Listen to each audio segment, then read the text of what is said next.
Salut, un petit test matériel, on m'a envoyé ces couleurs en tube. Du coup, je les teste et puis je te dis les points positifs et les points négatifs. Et si ça t'intéresse, à la fin du test, il y a un petit code qui sera dans les commentaires pour la réduc. Un point positif et un point négatif pour commencer pour l'emballage. Le négatif, il est sur les couleurs.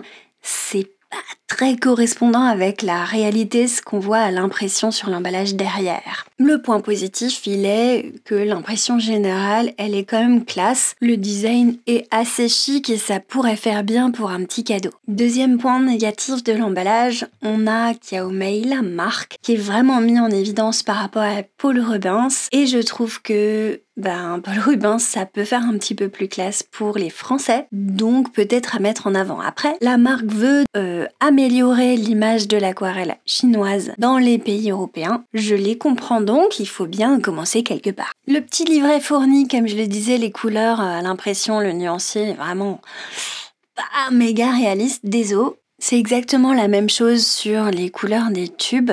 J'ai eu du mal à me repérer par rapport à mes couleurs habituelles. Je trouve qu'il n'y a pas une correspondance exacte entre ce qu'on a l'habitude de voir sur les couleurs européennes et ce qu'on voit sur les tubes. Il y a plus un feeling de gouache. Après, les infos qu'on y retrouve derrière sont exactement les mêmes que les grandes marques.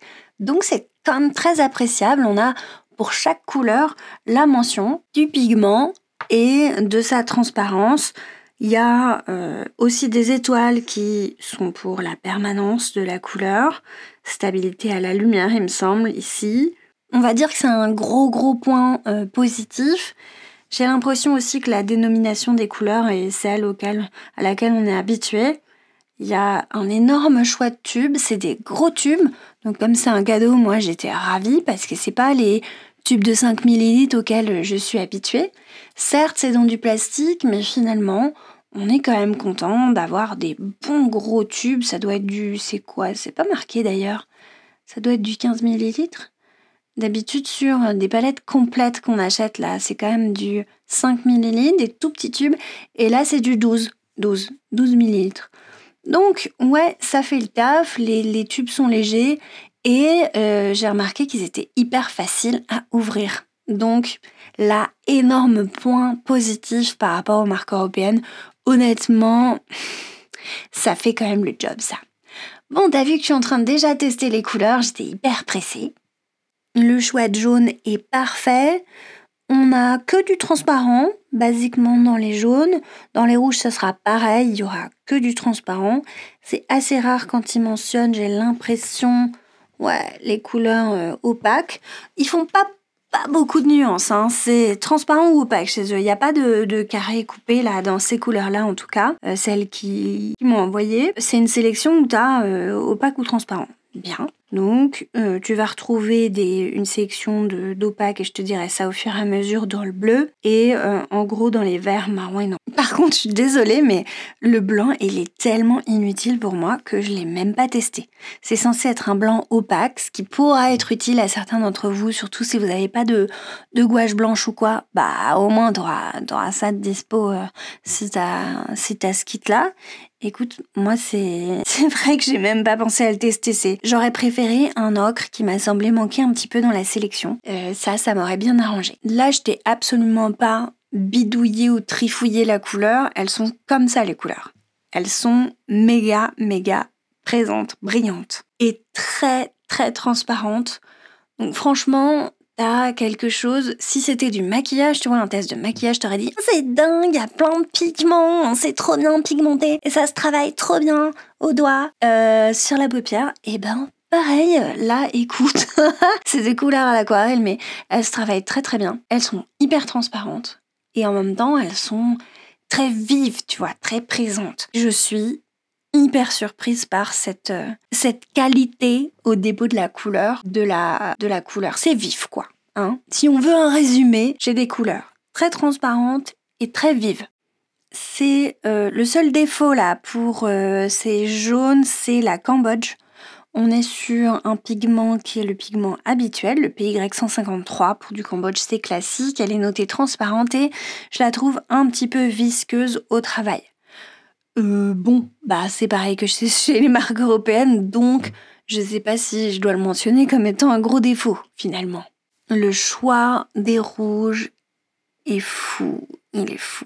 Je me suis aperçue après que j'avais oublié en fait le rose primaire. Donc j'ai confondu avec un rouge tellement il y a de rouge. Et c'est pour te dire que les tubes se ressemblent un petit peu quoi. Bon, j'abuse, hein. Je vais jusqu'au bout de mon test. Donc je pinaille un peu, j'avoue. Parce que ça fait quand même très plaisir d'avoir ce choix de rouge. Mais du coup, ça m'a fait confondre deux couleurs. Et du coup, j'ai noté sur mon carnet rose permanent. Mais pas du tout. C'est pas du tout ce dont j'ai l'habitude. Non, c'est normal. C'était parce que c'était un rouge cadmium deep. Donc, bon, on oublie.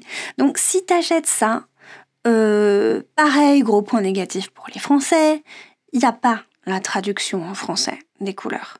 Donc, passe ton chemin si tu voulais quelque chose de super pas cher pour débutants et que t'y connais rien en couleurs et que t'as pas envie d'apprendre la dénomination des couleurs en anglais. Parce que là, c'est indiqué en chinois et en anglais.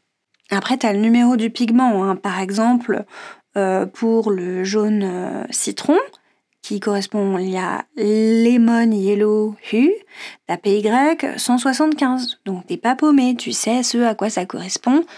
Si t'as une autre marque, tu retournes le tube, tu regardes PY 175, ah c'est jaune citron chez machin bidule, tu vois. Ce purple là, ce violet, Purple Lake ça s'appelle en anglais. Dingue. Je suis folle de ce truc. C'est le PR88. Donc je te rappelle P, pigment, R, rouge, donc red, puis R, pigment red. Quand c'est du pigment naturel, c'est N, R, tu vois, N comme naturel. P ici, c'est pigment, R, rouge, 88. Donc le pigment rouge 88 te fait cette espèce de violet complètement hors de l'espace, quoi. Donc je critique un peu la dénomination des couleurs, mais elle correspond à des couleurs que tu connais chez les marques habituelles, quoi, les marques qu'on connaît en Europe, on va dire, pour résumer. Donc par exemple ici, t'as le bleu silurien, après t'as du cobalt, ensuite t'as de l'outre-mer. Il y a un bleu intense qui est bien, ça nous rajoute un bleu complémentaire, un peu jean, moi je dirais, et puis tu finis par de l'indigo pour le bleu. Bon, honnêtement, j'ai l'impression que tu peux acheter que ça et commencer avec que cette sélection. Quand t'es débutant, t'as l'ensemble des couleurs qu'il te faut. Je t'aurais dit, j'aurais ajouté un ocre et viré le blanc. Ça, c'est vraiment un peu du goût personnel. Mais franchement, pour un débutant, un coffret débutant, là, attends, on est sur combien de couleurs ? 24 couleurs, c'est génial. J'avoue, très belle sélection. Et je te dis rien, là je suis en train de consulter mon petit livret, qui est en anglais, hein. Il y a juste une phrase pas super bien traduite qui vante la marque en français derrière. La gamme d'aquarelles transparentes Paul Rubens Kiaomei, désolée si je le prononce mal, est composée de pigments purs, présente une excellente résistance à la lumière, haute saturation des couleurs, bonne transparence, bonne diffusion du halo, mélange naturel et régulier des couleurs, stable et délicat, création plus fluide. Aluminium de haute qualité, joint tubulaire, utilisation plus aisée, oui c'est vrai. Conception exquise, plus d'attention aux détails. Alors, on comprend rien à ta phrase, hein, chouchou. N'hésite pas à la faire revoir par un natif dans chaque pays, ça peut faire plaisir aux gens. En revanche, j'avoue que les qualités annoncées ont franchement l'air d'être vraies. J'ai fait un petit dessin après, je vais te montrer le pingouin. Et du coup, non, j'ai rien à dire. C'est pas les couleurs, disons, que moi j'aurais envie d'utiliser tous les jours parce que je suis habituée au Winsor & Newton, quoi. Donc je vais pas te dire oui, je change de marque. Non, là, on est sur une marque basique. Paul Rubens fait des aquarelles qui sont d'une qualité un petit peu encore meilleure. Là, il n'y a rien du tout de noté dessus qui correspondrait à du extra fin ou fin. Je pense qu'au niveau de la qualité, on est sur de la qualité typiquement débutant, d'études, broyage des pigments fins. J'aurais pas, disons, assimilé ça à mon aquarelle habituelle d'extra fine. Il y a quelque chose qui me manque un petit peu. Je sais pas en fait comment ils la font, c'est pas mentionné, mais il y a comme une sensation d'encre d'un un truc léger, un truc à la fois très marquant, comme l'encre, et très léger, très transparent. Donc tu peux pas te foirer au niveau de la transparence. C'est pour ça que ça peut être bien pour le débutant. Tout est à peu près pareil. J'ai l'impression que c'est plus chimique peut-être, d'où sans doute le fait que ce soit des couleurs hyper vives. Mais ouais, je sais pas, j'ai une drôle de sensation un tout petit peu plus légère que des aquarelles avec des pigments dedans, quoi. Je sais pas comment te dire. Donc peut-être finalement c'est broyé très très fin, bon, c'est pas marqué, et en tout cas ça correspond pas à des aquarelles qualité professionnelle. Pour eux, Paul Rubens en font, ils font de la qualité professionnelle, c'est pas Kia Omei. Donc ça c'est la qualité débutant. Et si je dois émettre une conclusion tout de suite, c'est clairement très très valable comme qualité.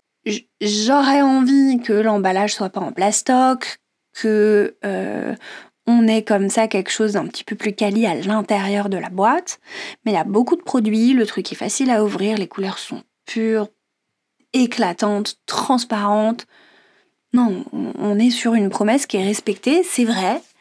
Honnêtement, ça peut faire un beau cadeau pour un débutant, quelqu'un qui a envie de se lancer, ou quelqu'un peut-être qui fait de l'illustration. Alors, je m'explique, et c'est pour ça que j'ai fait un petit pingouin à l'illustration après. En fait, quand tu fais de l'illustration, j'entends que tu fais plusieurs couches très transparentes les unes sur les autres, et que tu fais des choses très détaillées, tu vois, pour illustrer, je sais pas, des images de magasins, d'animaux, de whatever. Des trucs mignons, tu vois ce que je veux dire? Ça, c'est plus, voilà, pour des aquarelles instagrammables, sympa, un petit croissant, un petit pingouin, un petit je sais pas quoi. Ça m'évoque plus au toucher, hein. Je sais pas t'expliquer mieux, mais ça m'évoque plus ce type de travail, tu vois.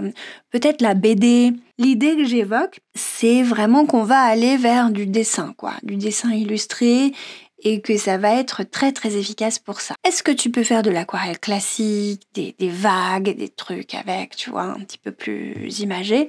Sans doute, mais j'ai l'impression que l'idée de cet ensemble est plutôt pour commencer. Donc on est sûr, tu complètes ta collection sur le débutant, ou bien tu fais l'essai de tubes. Imagine, t'es en train d'acheter au fur et à mesure des tubes qui coûtent quand même la peau de nos petites fesses, hein. Il faut bien le dire. Là, des tubes Winsor & Newton, acheter un par un tranquillement pour se faire un petit plaisir et découvrir les tubes et leur puissance, la puissance de coloration que ça te permet et la facilité de dépôt que tu peux avoir avec. Bon, voilà, banco, comme qui dirait. Je te dis pas d'utiliser que ça, mais au moins, t'as tout ce que t'as à disposition, que ça peut être vraiment idéal pour ce type de choses. Bon voilà, moi je suis contente de les avoir sous la main. Je sais que c'est un peu mon backup et que je pourrais sans problème les sortir pour un cours que je donnerais à des débutants. Si jamais il y en a un qui les a oubliés, qui a oublié ses tubes, ce sera pour lui, c'est vraiment pas mal comme couleur. Il y a toutes les couleurs qu'il te faut pour débuter, voire même plus. Donc tant mieux quoi, on a des belles couleurs qui... T'as vu la puissance du truc sur le bonnet du pingouin? Non mais sérieux, c'est cool hein.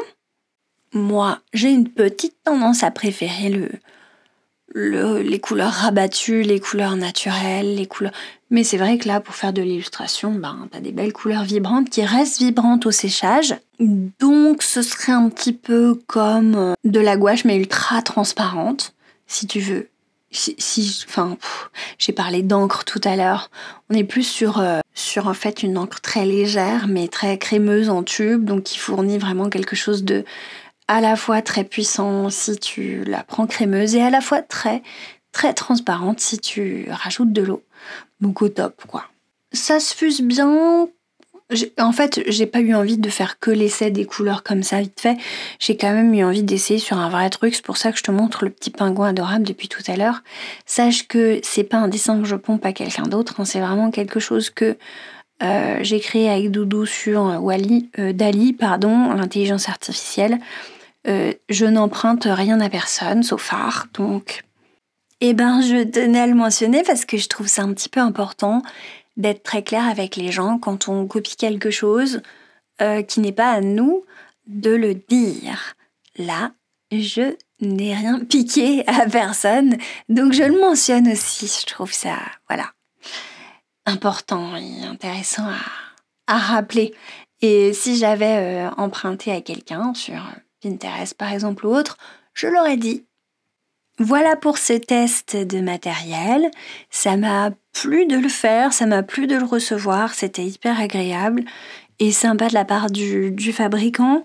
Je trouve que par rapport à des couleurs Amazon que j'avais achetées chinoises pour mes cours justement, où je voulais vraiment pouvoir initier au tube les gens sans que ça me coûte la peau des fesses, d'autant que certains débutants ont tendance à penser que c'est de la gouache, donc du coup ils se jettent sur le tube puis ils en collent 3 tonnes sur leur palette, alors que non, il y a vraiment beaucoup de pouvoir colorant dedans, donc tout petit peu de matière peut nous faire toute une aquarelle.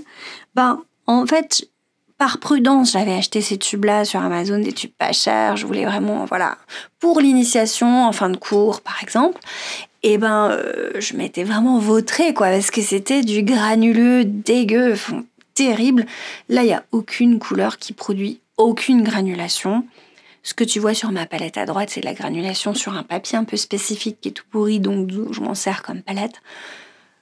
Là, au moins, écoute, j'ai testé pour toi. Tu prends aucun risque. Est-ce que c'est du matériel professionnel avec lequel tu pourras peindre pendant 20 ans ? Non. Est-ce que c'est du matériel avec lequel tu peux bien t'amuser sans aucune déconvenue ? Oui. 1000 fois oui. Très transparent, oui. Ça se mélange bien, oui. On a tout coché, très, très, très transparent et il n'y a rien qui granule. C'est là où je sens et où je te dis, presque ça me manquerait le défaut, tu vois. Il y a un truc un peu industriel dans l'esprit, on est parfait, on veut être parfait, on veut aller sur quelque chose de parfait. Bon. Et par ailleurs, ils disent que c'est assez safe, donc c'est-à-dire, comment on dit en français ? Je reviens d'Australie, je suis déphasée. Assez... pas dangereux comme matière, ce qu'ils ont utilisé, mais il y a du cadmium dedans. Sache que le cadmium, c'est pas la meilleure des substances. Après, t'es pas obligé de te taper tes tubes comme des sucettes. On va pas se mentir, si tu touches pas trop le tube à cadmium, il va rien t'arriver, tu vois. Mais si tu peins pendant 30 ans avec, c'est de notoriété publique que c'est pas une très très bonne idée d'utiliser du cadmium en permanence dans tous tes tubes. D'où le passage des couleurs européennes à quelque chose de sans cadmium, quelquefois Winsor & Newton en premier. Et je dis pas ça parce que c'est ma marque préférée. J'oserais même dire, et là, je te jure, c'est pas l'effet du cadeau que j'ai reçu et tout, ça me fait pas un truc plus positif. J'oserais même dire que rien pour moi ne va dépasser les marques habituelles, Blox, Winsor & Newton, etc. en extra fine. Mais pour de la fine, pourquoi pas remplacer ça par des marques chinoises si c'est ton délire. Moi, je trouve que franchement, au niveau du kiff à la peinture, si tu connais mon fameux kiff à la peinture d'autres vidéos, pour évaluer les couleurs, au niveau du kiff à la peinture, on est quand même pas mal, là, donc... Ça fait le trick, c'est pas trop cher, et tu prends moins de risques que de la peinture action. Voilà. Donc, si tu me demandes action ou Kiaomei, je vais te répondre Kiaomei, donc Paul Rubens dégradé. Si tu me demandes sennelier extra fine ou ça, je vais te répondre sennelier extra fine, c'est évident. Parce que l'extra fine, là, on a vraiment une sensation qui est bien plus proche de ce auquel je suis habituée et qui me permettent de faire des grandes surfaces et des choses dans l'expression où je vais vraiment avoir le comportement de la peinture aquarelle. Voilà, c'était toutes mes conclusions. J'espère que ça t'a apporté plein d'éclairage et que tu te seras fait ta propre idée avec tous mes critères. Encore une fois, là, c'était les miens. J'ai pas le critère environnemental dedans de d'importation, etc. Donc ça, je n'en parle pas, mais je n'en pense pas moins. Tu te feras ta propre idée à toi. Je sais pas dans quelle mesure c'est mieux d'importer des pigments dans toute l'Europe pour ensuite les fabriquer par rapport à les fabriquer tout seul et ensuite les importer en une fois ici. Ça, je t'avouerai que j'ai pas de KPI, de chiffres très clairs là-dessus, donc de toute façon, ça sert à rien que je me prononce. À chacun sa position. Le code qui est dans ma description de vidéo, moi, c'est un code qui concerne Amazon. C'est pareil, j'ai une liste Amazon, donc je peux trop rien dire contre le principe d'Amazon, mais c'est sûr qu'avec modération, paraît être une bonne chose à dire quand tu veux vraiment le mettre en avant la planète. Ok, j'ai tout couvert, il me semble. On a fini le test, on finit sur cette fin de pingouin qui avait juste pour but de me faire sentir comment était la peinture et on voit qu'il n'y a rien qui s'est passé de fou, de décevant ou quoi. On est sur un mignon pingouin comme tout. Je pense que si tu veux faire ce type de production, t'es dans le vrai avec ces couleurs. Allez, hasta la vista baby et bisous les abonnés.